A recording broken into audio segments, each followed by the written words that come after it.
Very good morning dear 9th class. आज हम पाठ्य पुस्तक सेकंड क्षितिज भाग फर्स्ट का फर्स्ट चैप्टर प्रेमचंद जी का पढ़ने जा रहे हैं। सबसे पहले प्रेमचंद मुंशी प्रेमचंद की एक कहानी है, दो बैलों की कथा, उसके बारे में अध्ययन करेंगे। उससे पहले मैं बता दूं मुंशी प्रेमचंद कौन थे। मुंशी प्रेमचंद का जन्म सन 1880 में बनारस के लमई गांव में हुआ था। उनका मूल नाम धनपत राय था। प्रेमचंद का बचपन अभाव में बीता और शिक्षा बीए तक की मतलब उन्हें बचपन था जो बहुत ही कहते हैं लोअर मिडिल फैमिली से बिलोंग करते थे और उनकी जो एजुकेशन है वो भी बीए तक ही कंप्लीट कर पाए, उनके इतना सामर्थ्य था नहीं। उन्होंने शिक्षा विभाग में नौकरी की परंतु असहयोग आंदोलन में सक्रिय भाग लेने के लिए सरकारी नौकरी से त्याग पत्र दे दिया। उनकी गवर्नमेंट जॉब भी लगी बट उस समय गांधी जी का जो असहयोग आंदोलन था आज़ादी से पहले, उसमें वो एक्टिव तौर पे भाग ले रहे थे सक्रिय रूप से, इसलिए लेखन कार्य के प्रति पूरी तरह समर्पित हो गए।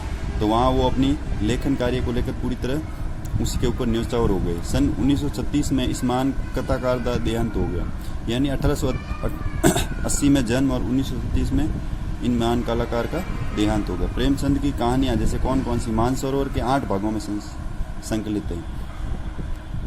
प्रेमचंद की जो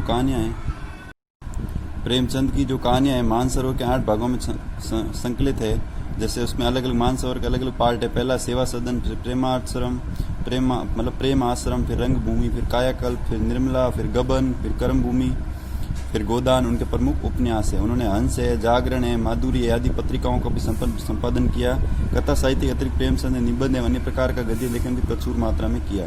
प्रेमचंद साहित्य को सामाजिक परिवर्तन का सशक्त माध्यम मानते थे। उनका ऐसा मानना था कि अगर सोशल कोई चेंज करना है, समाज में कोई परिवर्तन करना है, तो किताब यानी साहित्य उसका सबसे उच्चतम माध्यम है। जिन्होंने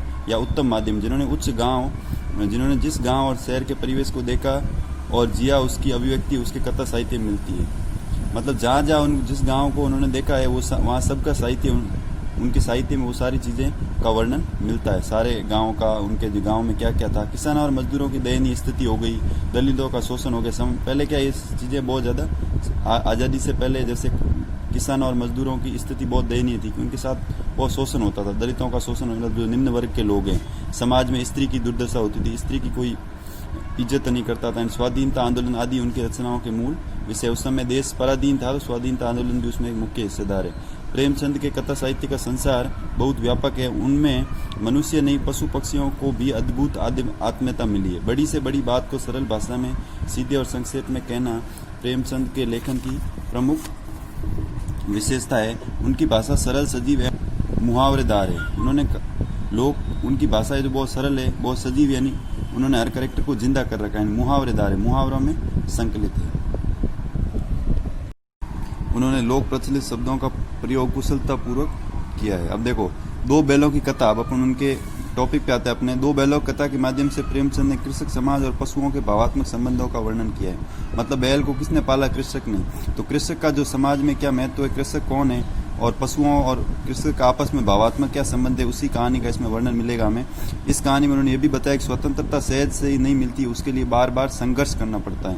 इन्होंने कहा कि जो स्वतंत्रता है ना, वैसे ही नहीं मिलती, उसके लिए बार बार संघर्ष करना पड़ता है। इस प्रकार परोक्ष रूप से यह कहानी आज़ादी के आंदोलन की भावना से जुड़ी है। इसके साथ ही इस कहानी में प्रेमचंद ने पंचतंत्र और हितोपदेश, यानी पंचतंत्र और हितोपदेश, दूसरों के उपदेश की कथा परंपरा का उपयोग और विकास भी किया है। अब अपन आते हैं कहानी पे, दो बैलों की कथा।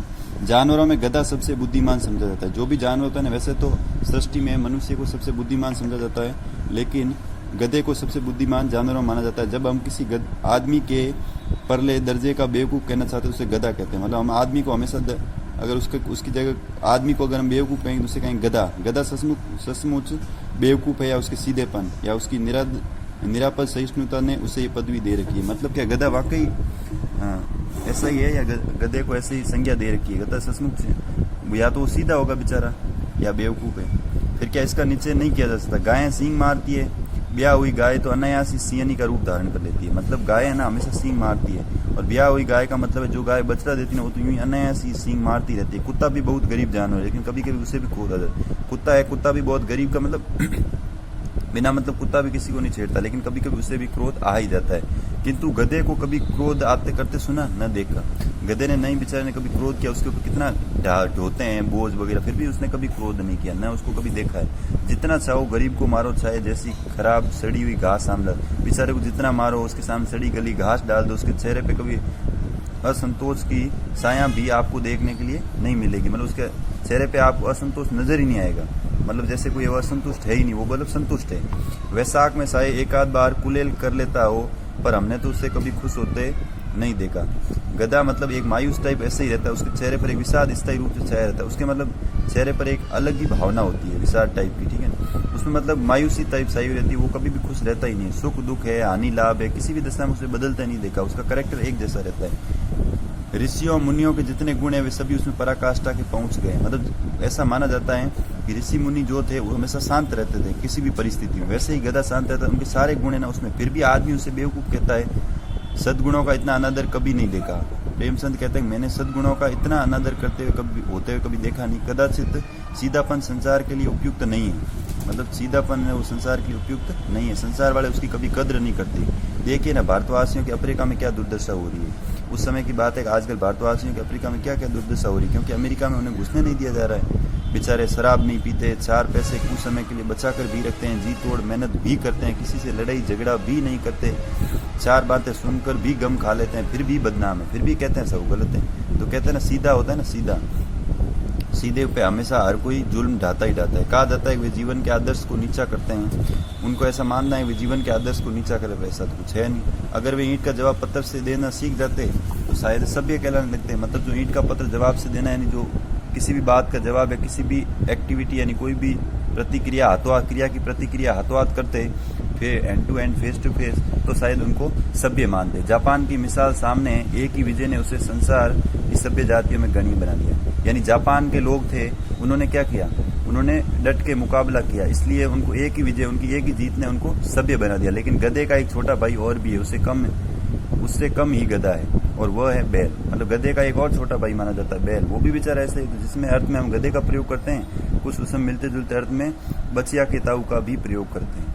यानी लोग उसको बचिए का ताऊ यानी बैल को, कुछ लोग बैल को शायद बेवकूफ़ों में सर्वश्रेष्ठ कहेंगे, लेकिन कुछ लोग क्या करते हैं, बैल को बेवकूफ़ों में सर्वश्रेष्ठ कहते हैं। मगर हमारा विचार ऐसा नहीं है। प्रेमचंद कहते हैं हमारा विचार, बैल कभी कभी मारता भी है और कभी कभी अड़ियल बैल देखने में भी आता है। बैल हमेशा सिंसियर नहीं रहता है, बैल कभी कभी मार भी देता है और कई भी रीतियों से अपना असंतोष प्रकट कर देता है। वो कभी कभी ऐसा होता है असंतोष भी जाहिर कर देता है, उसके एक्सप्रेशन से वो चेंज होते रहते हैं। उसका स्थान गधे से नीचा है, इसलिए हम उसको गधे से नीचे मानते हैं। झूरी काशी के दोनों बैलों के नाम थे हीरा और मोती। झूरी काशी के 2 बैल थे जिनका नाम था हीरा और मोती। और अब हमारा टॉपिक जो शुरू हो रहा है, क्योंकि हम बैल का ही टॉपिक ले रहे हैं, दोनों पचाई जाति के थे।